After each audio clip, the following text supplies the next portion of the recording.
¿Qué son las etiquetas? Las etiquetas básicamente es la información más relevante de lo que incorpora los nutrientes de una comida.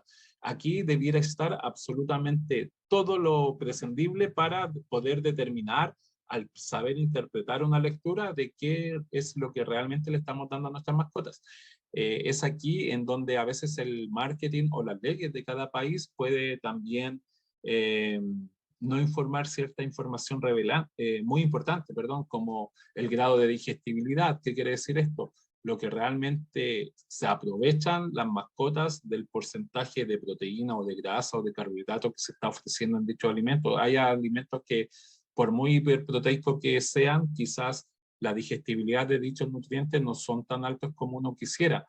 Y también otros que se venden como superalimentos que porcentualmente la digestibilidad o lo que te ofrecen es tan bajo que ni siquiera alcanza a generar un beneficio particular para la especie. Y es ahí donde esa gráfica que dice que tampoco informan sobre el valor biológico. Lamentablemente no es una obligación declarar el porcentaje de carbohidratos en los alimentos.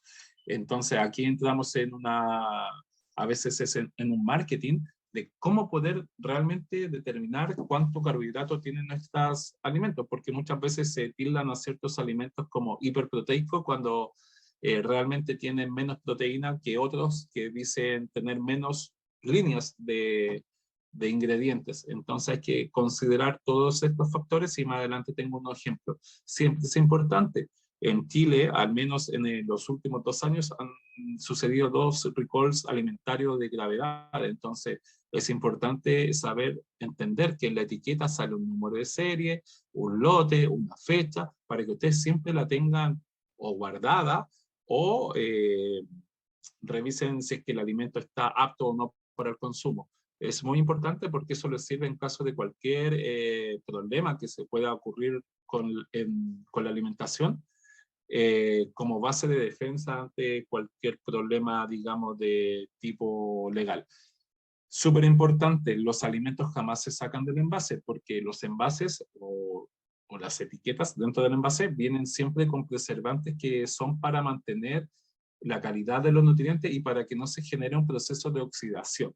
Entonces eso también lo tienen que tener claro, el envase de la comida no traspasarlo a otro envase, sino que mantenerlo siempre dentro de esto para que así se conserve la comida, porque muchas veces podemos generar una contaminación o algún riesgo de toxicidad o una micotoxina de forma secundaria y no necesariamente en la empresa o el alimento el que está generando problemas, sino que básicamente es que nosotros hicimos una mala práctica. Entonces también ustedes como colegas se lo tienen que transmitir a sus clientes. Ahora, ¿cómo categorizamos los alimentos? Los alimentos están divididos en diversas categorías. Por un lado tenemos los alimentos populares, que son de menor calidad, son de un bajo a pobre, inclusive a veces un poco moderado aporte de energía, tienen por lo general fórmulas variables. Y aquí ustedes, ¿cómo en la etiqueta se van a dar cuenta? Porque la etiqueta puede decir pollo y o cerdo y o vacuno, o puede decir maíz y o soya y o trigo y o quinoa y así. Entonces son fórmulas variables. Entonces aquí entramos en un conflicto. Una, porque algunos perritos no van a tolerar ciertos sabores. Otra, porque hay ciertos pacientes que generan grados de reacción adversa alimentaria o aquellos que son alérgicos alimentarios. Entonces, al cambiar una fórmula variable, por un lado, si es que alérgico, lo va a dañar, y por otro lado, si es que no alérgico, puede predisponer a generar una reacción alérgica. Entonces, es muy importante considerar que los alimentos populares pueden traer esa condición desfavorable para la salud y bienestar de nuestros pacientes.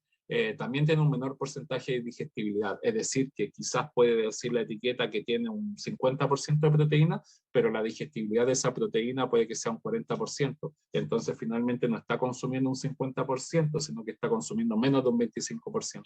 Entonces, eso es un concepto que tienen que manejar. Los alimentos premium sí son de una mayor calidad y sí tienen una mejor digestibilidad, tienen una excelente disposición de nutrientes y tienen fórmulas fijas. Eso quiere decir un alimento premium. No quiere decir que sea un alimento que sea superior o con mayor tendencia nutricional o con mayor avances tecnológicos, sino que lo único que quiere decir que tiene una fórmula fija, que son excelentes nutrientes. Con esa disponibilidad me refiero a que siempre están todo el año disponibles para formular dicho alimento y que tienen una calidad y una digestibilidad aceptada para nuestros pacientes. Los alimentos super premium tienen una mayor calidad y mayor digestibilidad, tienen una excelente disponibilidad de nutrientes, por encima de un 80 a 85%. ¿Qué quiere decir esto?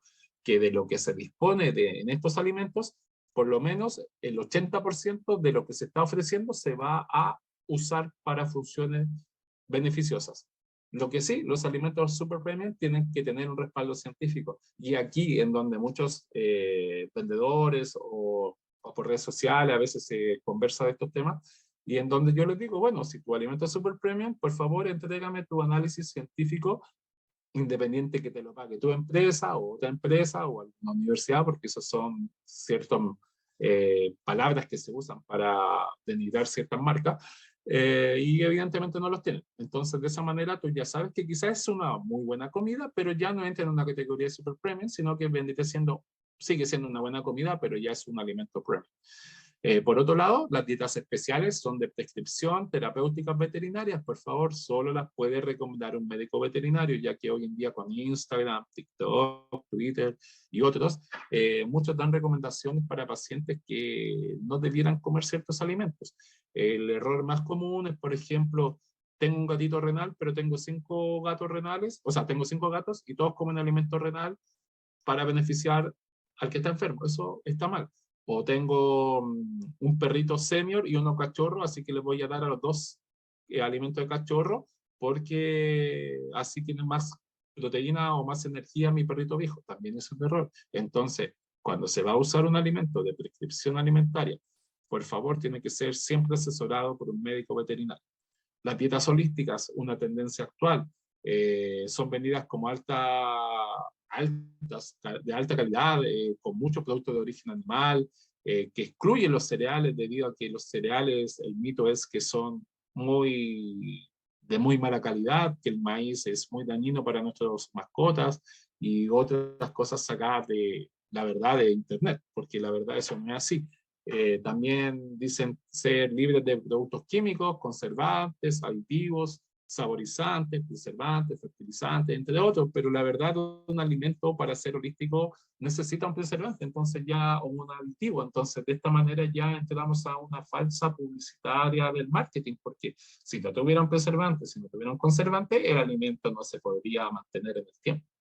Las dietas BARF, a raíz de un recall alimentario que sufrieron en Estados Unidos la marca Hills, en donde los proveedores asiáticos modificaron la fórmula de los ingredientes que ellos exportaban para formular el alimento. Lamentablemente acabó con la vida de muchos animales y salió esta tendencia de criticar al peletizado, decir que son lo más malo del mundo y volver a los animales a su origen primitivo como el de los lobos. Hay que aclarar que el perro no cumple con el criterio de ser un lobo, no cumple tanto como criterio bioquímico de edad y de ciertos aportes de nutrientes. Si bien evolucionó del lobo, no se comporta como un lobo ni fenotípicamente ni genotípicamente. Entonces hay que sacar un poco eso. Además que está estudiado que los lobos suplementados nutricionalmente viven mucho más que aquellos que viven en la naturaleza. Sufren de menos enfermedades parasitarias, bacterianas y de ruptura esofágica o estomacal versus aquellos que cazan sus presas. No quiero decir que todos los lobos hay que domesticarlos, para nada, pero sí se han hecho estudios bien bonitos para entender que con una dieta equilibrada y balanceada viven mucho más versus que comiendo en la naturaleza. Entonces, eso no es tan así. Aún así, son dietas biológicamente adaptadas, como ellos las definen, crudas, en donde el 60 al 80% son de sus nutrientes son carne y hueso crudos, y el 20 al 40% son vegetales generalmente crudos, huevos y vísceras, todo crudo.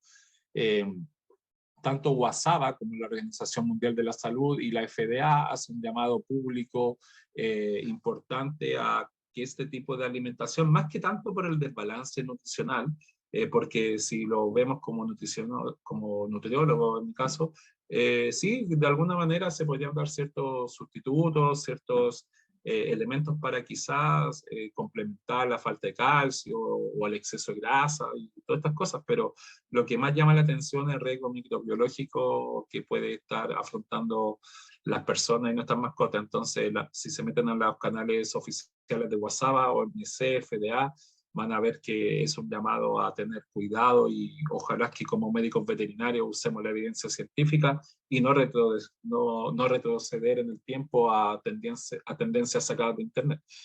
Aún así, hay varios colegas que están estudiando las ARTUS para intentar mejorarla, a ver, tiene muchos efectos beneficiosos a nivel del microbioma intestinal, pero eso es sabido porque ayuda a mejorar las bacterias que están ahí en el intestino, pero el riesgo posterior es muy alto, así que hay que tener mucho cuidado. Ahora, ¿cómo se define cada palabra que viene en la etiqueta para no darme más vuelta y dar espacio a que conversemos? La carne. La carne, cuando dice el alimento carne, y aquí yo siempre doy el ejemplo de unicornio o de ave fénix. La carne, si dice unicornio o ave fénix en la etiqueta de nuestra mascota, significa que es la parte del músculo estriario que es esquelético o que se encuentra en la lengua, en el diafragma, en el corazón, en el exófago, con o sin la grasa que lo acompaña y las porciones que pueden estar en este músculo de piel, tendones o nervios o vasos sanguíneos que acompañan a la carne. No quiere decir que solo sea carne, o sea, en alguna porción puede que venga grasa, vasos, nervios, tendones o inclusive algún resto de parte de cartílago. Cuando hablamos de subproductos de carne, en este caso subproducto de ave fénix o subproducto de unicornio, son las partes limpias, no procesadas, distintas de la carne, es decir, pulmones son los órganos, vasos, riñones, cerebro, hígado, sangre, hueso, tejido graso, estómago, pero el estómago sin su contenido alimentario. Acá no se incluye el cabello, ni los cuernos, ni los dientes, ni las pezuñas. Entonces, cuando hablamos de subproducto de carne, también estamos hablando de una muy buena fuente nutricional. Cuando viene la harina de carne, es el producto elaborado de los tejidos exclusivos de cualquier agregado de sangre, de cabello, de pezuña, de cuerno, de estiércol, la misma carne también, los mismos órganos, pero viene con un procedimiento industrial para hacer que se suban el porcentaje, porque lo que hace el extrusado, que si bien es cierto que denaturaliza en cierto grado las proteínas, también esa denaturalización tiene un proceso para poder hacer que la digestibilidad sea mayor, es decir, que de lo que se está dando, aunque esté sobrecociéndose, se aproveche más. Y eso lo van a ver aquellas personas que tomen las clases de diplomado de que estamos elaborando con la doctora Elizabeth Hidalgo, en donde va a mostrar video y todo esto con lujo y detalles, porque esto es una de las principales categorías o peleas que hay entre veterinarios. Ah, el tuyo es carne, pero es harina de carne, pero muchas veces la comida que tiene harina de carne es de un mayor aprovechamiento para la mascota versus la que dice carne, entonces son cosas que hay que entender. La harina de carne y hueso es básicamente lo mismo, pero aquí tiene hueso. Entonces, aquí podríamos decir que esta es la de peor categoría, porque generalmente son las que usan los alimentos de bajo perfil nutricional o de baja calidad. Súper importante, cuando compren una lata, cuando compren un snack, cuando compren un sachet, cuando compren un alimento, cuando dice, por ejemplo, ave fénix, si dice ave fénix, la frase quiere decir que tiene un 70% de su total de ave fénix. Si dice rico en carne de fénix, ya hablamos de que es un 14 y un poquito más de un 14%. Ya es una diferencia abrumadora. Cuando hablamos de alimento de ave fénix, estamos hablando de un 10%. Cuando dice el sachet o la lata con carne de fénix, aquí estamos hablando de un 3 a un 40%, para que se den cuenta, porque a veces uno va a comprar, mira, esta lata o este sachet viene con carne de ave fénix, debe ser súper buena y beneficiosa para la mascota, más exótica, exclusiva. No, o sea, tiene menos de un 3 o un 4%, o sea, ahí entra nuevamente el marketing. Y con sabor a carne ya habla de que tiene menos de un 3%, o sea, ya es netamente un aditivo y probablemente no tenga nada de ave fénix, sino que sea un aditivo sintético. Eh, entonces, cosas a considerar en la etiqueta, la posición de los ingredientes. Nosotros podemos enumerar varios ingredientes o formas diferentes del mismo ingrediente, pero por separado, lo que va a contribuir a valorizar un alimento como mejor o como peor, y así engañar al propietario, inclusive al médico veterinario. Es decir, que la posición de un ingrediente en la lista incluye su contenido de agua. Por eso muchos alimentos que dicen pollo fresco, no es que el pollo haya sido recién faenado para producir alimentos, sino que quiere decir que ese pollo viene con agua. Y eso puede hacer que, como pesa más, es como cuando uno va a la carnicería, compra el pollo congelado y te pesa 5 kilos, llega hasta o sea, 2 kilos o 3 kilos, y llega a la casa y te pesa 1,5 kilos. Entonces, porque perdió el agua. Entonces, también otros alimentos te pueden hacer ver cuando tú lo lees que dice pollo, pulmón de pollo, hígado de pollo, vaso de pollo, eh, pluma de pollo, y tú dices, oh, qué buen alimento, tiene mucho pollo. Pero realmente si pusieran solo una vez su producto de pollo, tendría el mismo pollo versus que la etiqueta te engaña a pensar que tiene mucho pollo. Y así lo hacen no solo con uno, sino que con otro animal, y así uno lee las 3 primeras líneas y dice, wow, tiene mucha proteína, de ser súper bueno. Y después tú te vas a un análisis garantizado que te da de todo el alimento y te dice que tiene, no sé, 30% de proteína, versus otro alimento que te dice pollo, y todo lo demás, maíz, trigo y otras cosas que pueden haber, y te vas al análisis garantizado y tiene 32% de proteína de pollo. Entonces, el número, las líneas del ingrediente no quiere decir que tenga más de un producto. Entonces, son estrategias de marketing para hacerte valorizar un producto como que es mejor. Por eso es importante saber de nutrición.